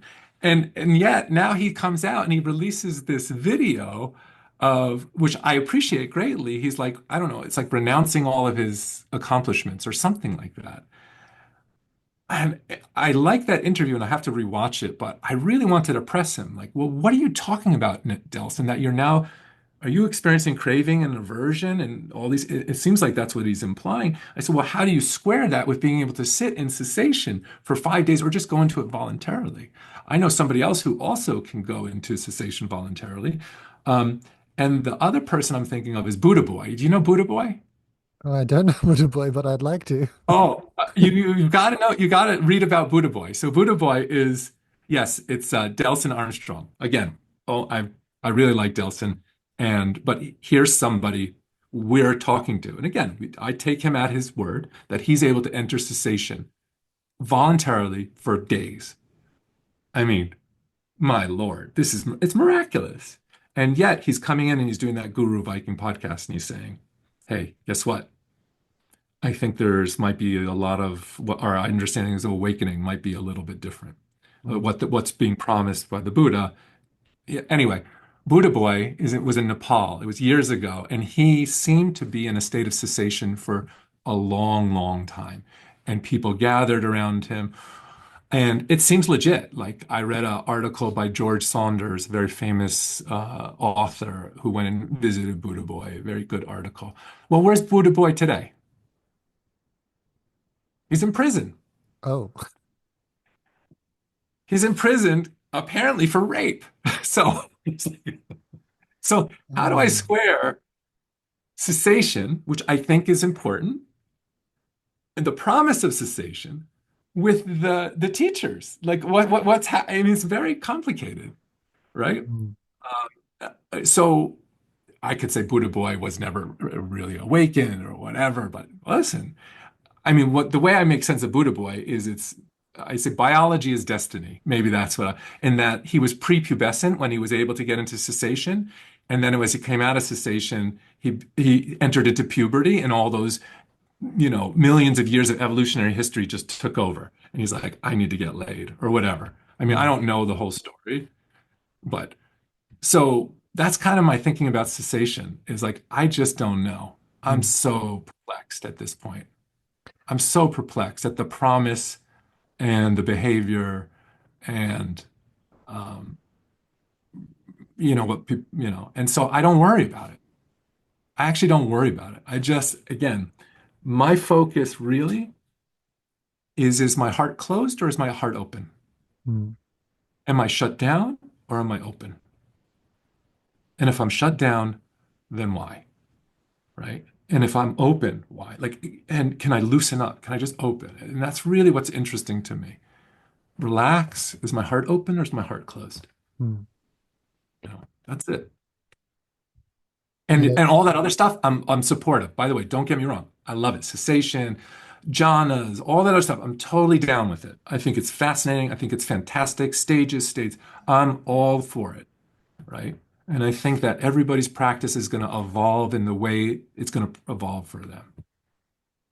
But I'm so perplexed about awakening at this point. I'm so, I don't, I don't know what to say. I've got So, two.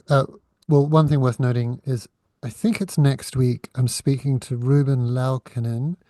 mhm. Do you know him? He did his PhD on cessation.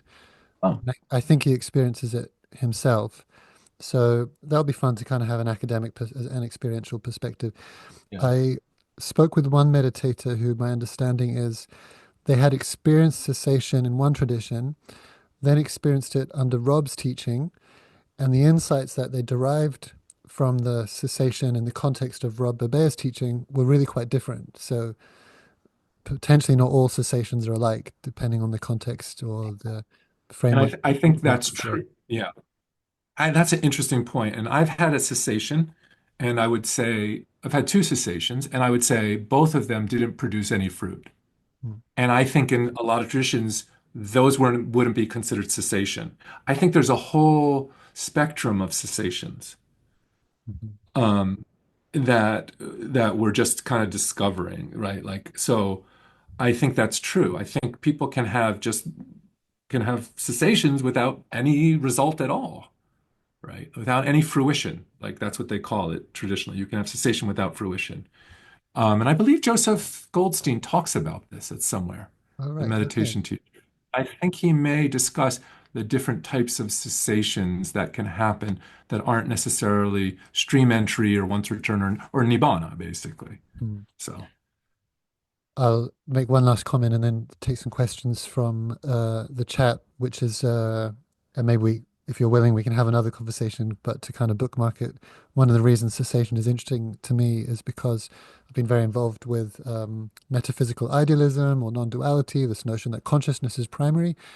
And in some Buddhist traditions, my understanding is cessation is can the insight that can be derived from cessation, which is the cessation of consciousness, is that consciousness is also empty. In other words, it's not right. an ultimate foundation That's to correct. reality. So another time I'd love to just kind of bookmarking Yeah. it here as another time I'd love to have that. Yeah, that's a great, I mean, the mind wants to reify everything.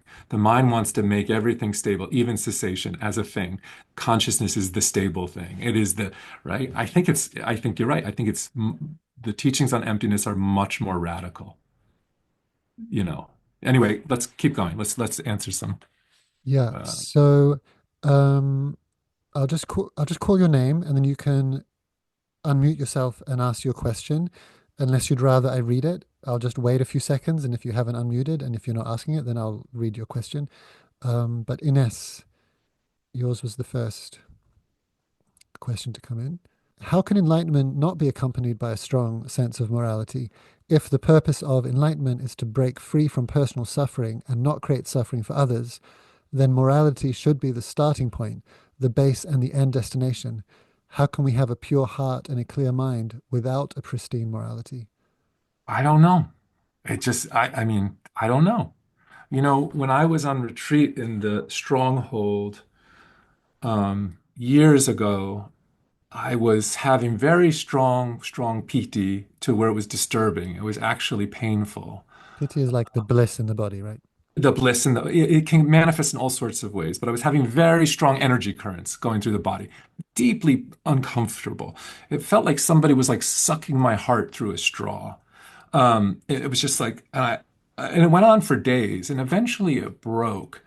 And what it was, and as it broke, my mind brought me back to every this is you know what they say your life flashes before your eyes when you die, like I was like, oh, this happens because my mind brought me back to every time I had hurt somebody, to the point of to where I went to like second grade, and there was this girl Jennifer who I made fun of because she was partially deaf, and I was like, you gotta be fucking kidding me.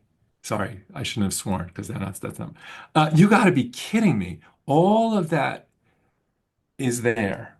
All of that, even the subtlest kind of non bad behavior, And I came out of that with this realization that sila, morality, is an insight. Kind of what Ines is saying. It's like sila, morality. It's not like you should do this because it's the good thing to do. It's because you realize that everything I do, I'm not going to speak for you, is actually marked in the mind. Every, and it's just like to see that directly, it's like, I want to follow the precepts. I don't want this in my mind. I don't want like, violence and destruction and pain and suffering there. I want to not, so I would say yes. I can't imagine like, I mean, but this brings it to the question of, so yes, in terms of morality, sila, samadhi, panya. Morality, concentration, and wisdom. Those are the three, branches. And sila is the foundation for sure. And it comes at first as a should, and you could. And then I think for me, and I believe that sila is an insight, that it's not, you're not being good because it's a good thing to do, Mm. right? It's because it's part of the purification of the mind and a step towards awakening. Now, then the question becomes, how does someone who is enlightened behave badly, or who claims to be enlightened or awakened behave badly? That's the whole question. Are they not awakened? Is there another kind of awakening? Do we have too much idealization around what enlightenment and awakening is, which is very possible?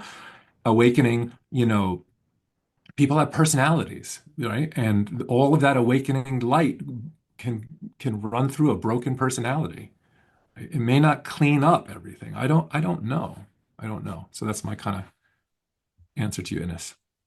There's a researcher I've also been doing talks with, Michael Levin, who he's a biologist. Have you heard of him by any chance? No, Uh, maybe. Does fascinating research, and he contends that all intelligence is collective intelligence, but he's looking at it more from, we're multicellular organisms, and each cell is doing very specific jobs, and um, yeah, and so that makes sense to me that a part of a mind can be very enlightened and somehow have dissociated or moved away from other parts. But yeah, I suppose we all have to find ways of making sense of that. Um, Connie says that they would love to hear more about your practice, Matthew. This was asked half an hour ago, so it could be. Um, I think you went into it quite a lot. So Connie, just maybe uh, put another message in if you want. If you have got a specific question you want Matthew to go into a particular part of what he shared. Um, Ollie, again, if you want to unmute, just go ahead and feel free to ask the question yourself. Ali, Hey Matthew, good to see you again. you too. It's been a long time. Nice Yeah. to see Yeah.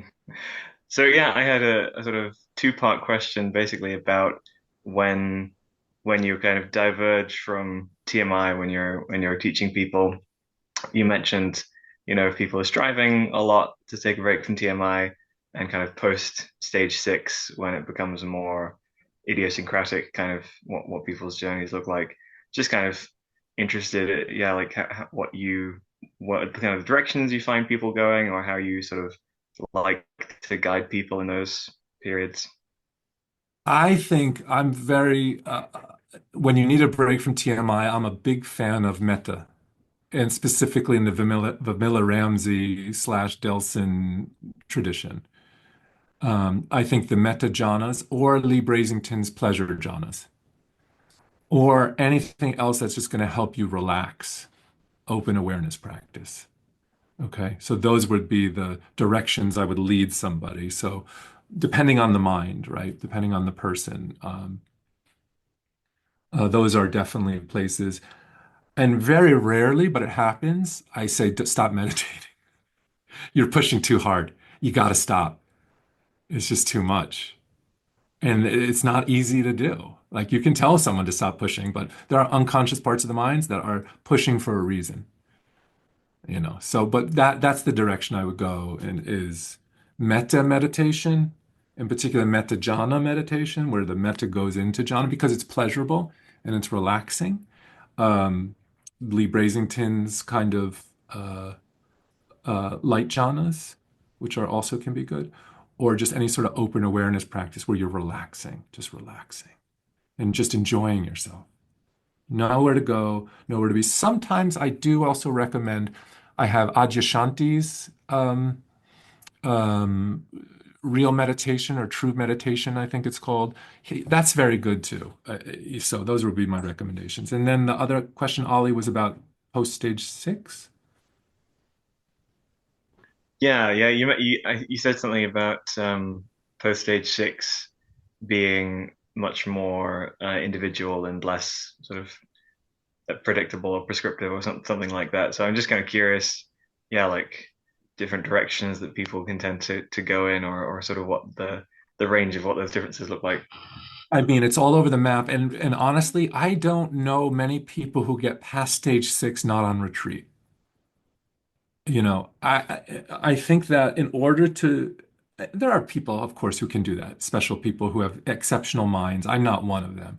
If for me to do that, I need to be in a retreat setting. Um, so I haven't had that many people outside of my own experience and the experience of friends, and I haven't really guided anybody in those higher stages enough to where I've seen a pattern, right? But I mean, I kind of like for me, a part of it was like the painful PT.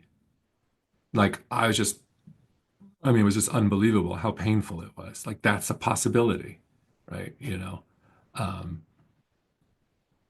so there's all sorts of places you can get stuck, and there's all sorts of experiences you can have.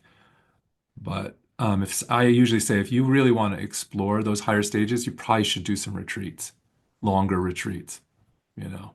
So yeah, Cool. Thanks, Matthew. yeah. Thanks, Holly. Um, Timo, again, I'll just wait a couple of seconds. And if you don't unmute, I'll read it.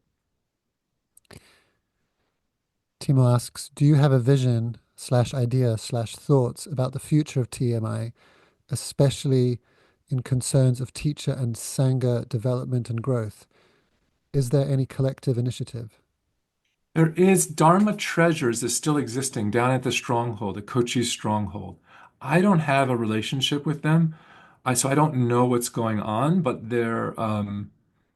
it's still going. You should just go. It's I think it's still under Kochi Stronghold, Cochise Stronghold, and it's Dharma Treasures. I'm pretty sure it still goes. So there's a sangha there.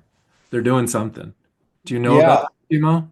yeah, I've seen that. I'm with Hendrik right now in the Getting to Eight workshop, which is really interesting and good.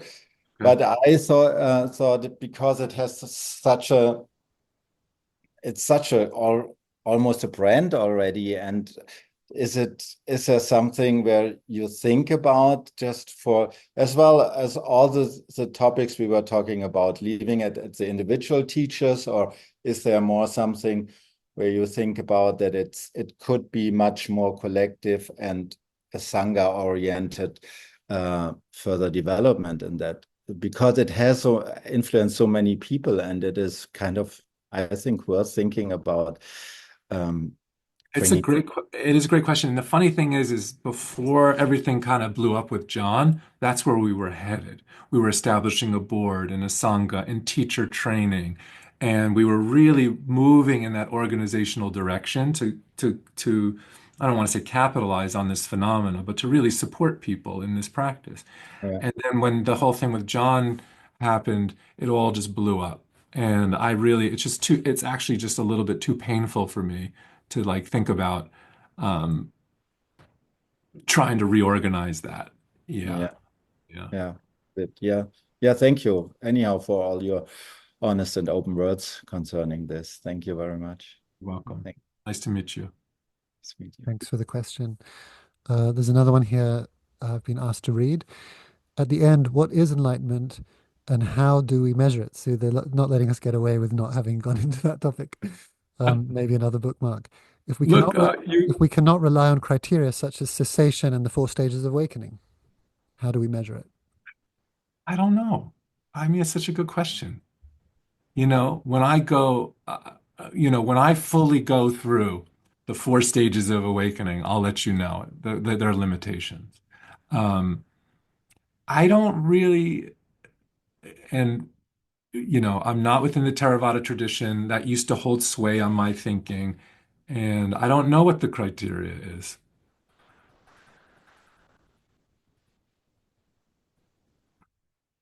Yeah, I don't know. That's it. I'm sorry. That's a excellent It's a, Zen answer. Very good. yeah. If it was a Zen answer, I would like cut my finger off or a cat or something or throw a shoe at you, you know, a Uh, virtual shoe. Ian asked, "Will you write another meditation book?" No, no. That was just too, it was like, it, it, I shouldn't say no. At this point, no. I think the market is really glutted with meditation books. Like it's just like there, it was glutted when we came out. And I thought, well, we've got something very unique here. But unless I have something that I feel is so important that it really needs to be heard, I'm not going to write another book. And then this last question's from me actually again, which is um, I don't know how much you listen to Sam Harris, but I used to listen to him a bit, and he spent some time in India, and he's got a healthy dose of cynicism, I think, in general. But he would speak of meeting teachers in Tibet and elsewhere that he thought were really good examples from what he could tell. I don't know how much time he spent in those communities and to what extent he'd be privy to behind the scenes scandals if they were occurring. But he would say, as far as he could tell, he was impressed by their behavior and what they seem to exude. Have you ever been, or have you been, or have you been tempted to go and explore, in a way, the source of a lot of these things in their countries of origin, whether it be Tibet or India, or has that been a temptation? No, I'm not. No, not at this point. I mean, you're talking about like a master, someone who's a master and just awakened. Their presence is like, Well, just curious to wow. like, yeah, go and see if there's people out there who maybe do match your internal compass for what you'd hope enlightenment to be, or No, not at this point. Mhm, I just am like, I just do my practice. The rest is not my business. mhm. Like I love my practice. Whatever happens, happens.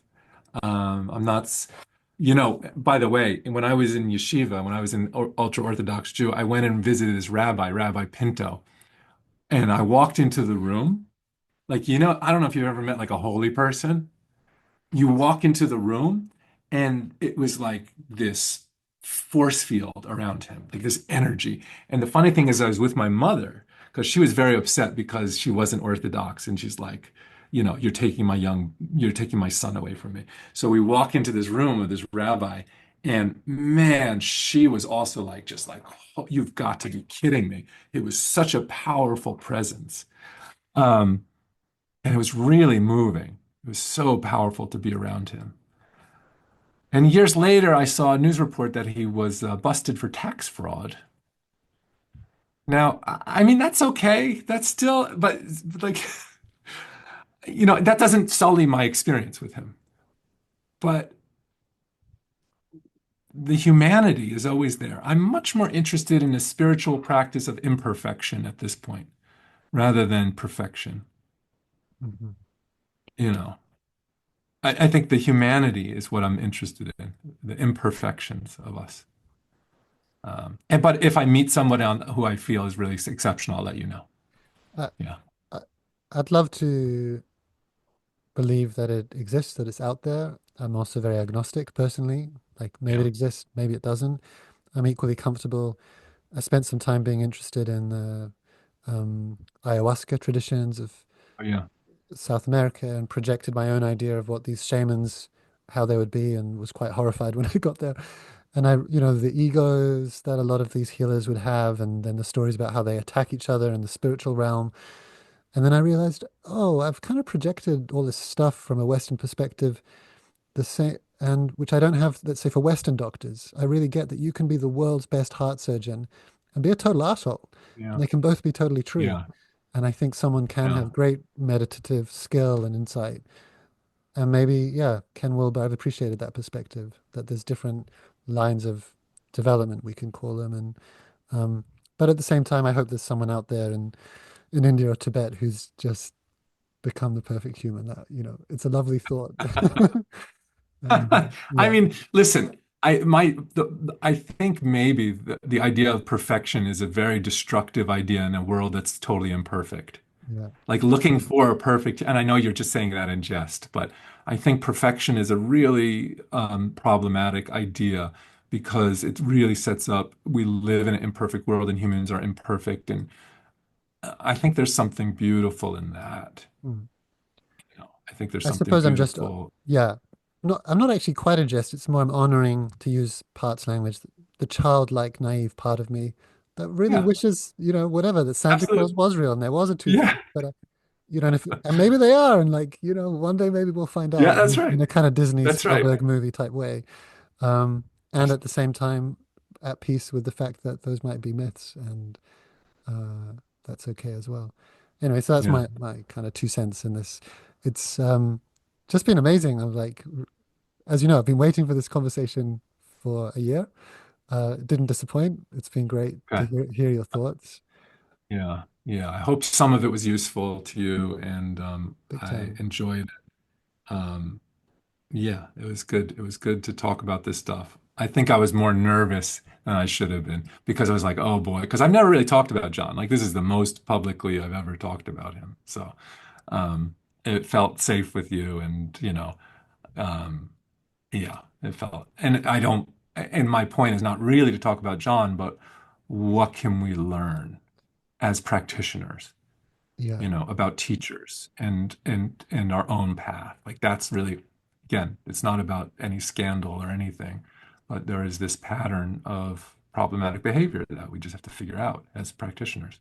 So, Uh, and as communities, I would say, and I do a little bit of organizing and I promote meditation teachers, and yeah, so I'm always curious, like, okay, how am I going to respond when, if and when someone ends up not behaving well, while still honoring they change these teachings change people's lives for the better as well. absolutely. So, um, 100%. yeah, great. Well, I'm so Thank you. grateful that you did Yeah.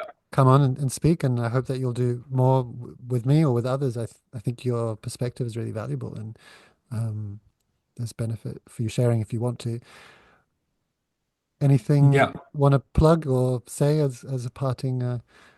I got nothing to plug. I should. Really should have something to plug. It's too bad I don't. I really, But I want to tell you and anybody who's here, because you'll like it. Have you listened to the Telepathy Tapes podcast? I've had several friends recommend it, but I haven't. You got to listen to this. You got to hear it. Of all people, you got to listen to it. And Okay. then let's talk about it. Okay? All right. Telepathy Tapes podcast. Telepathy. Okay. Okay. I want to know, you're steeped in this world, and it'll be interesting to see its effect or lack thereof on you. So, Great. yeah. Okay. Look forward to it. Yeah. All right. All right. Thank you, Amir. Much love. Thank you, Thank everyone. you, everybody. Nice to sort of meet you all. Hey, Harley.